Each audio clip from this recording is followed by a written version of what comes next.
Hey everyone, I'm Oliver Kovács, a Hungarian composer. In this video lesson, I'll talk about how to come up with musical ideas like melodies or chord progressions more easily. Here are some thoughts on this topic.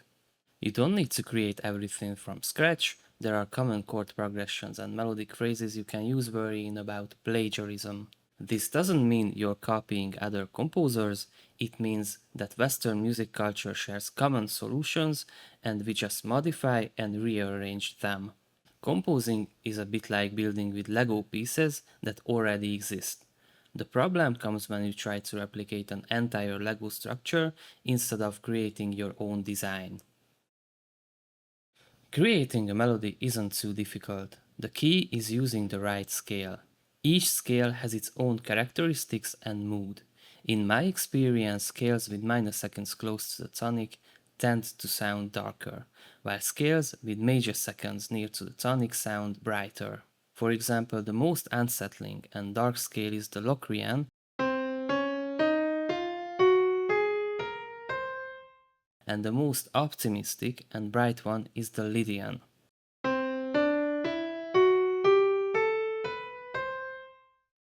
One more important thing is to analyze existing melodies. Many common phrases in melodies are reused in different pieces of music with some modifications. These are the basic building blocks of music, the Lego pieces I mentioned earlier.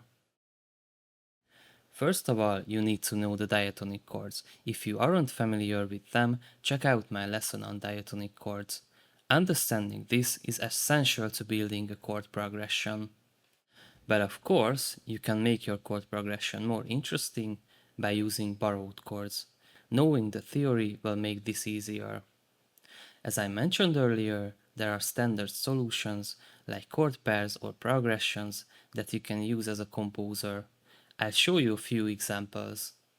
If you want to create a dramatic chord progression, you need to use the right scale and scale degrees. For example, in a harmonic or melodic minor scale, the 7th degree has a diminished chord. A diminished chord always sounds dramatic. When you combine it with the 5th and 1st degrees, it creates a very dramatic and common solution.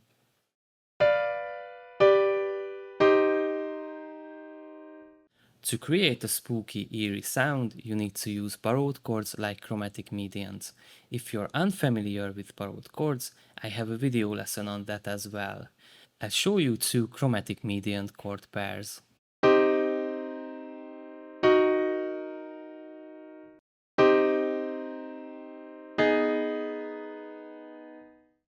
If you can't recognize a scale or chord by listening, you won't be able to use it effectively. In addition to being a composer, I'm also a programmer. I created a program for myself to practice recognizing scales and chords, and I practice almost every day. I'm planning to release it publicly at some point, but it's not ready yet. Here's a quick demonstration.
If you found this video lesson interesting and helpful, you can support me by hitting the like button, leaving a comment, subscribing, or even buying me a coffee.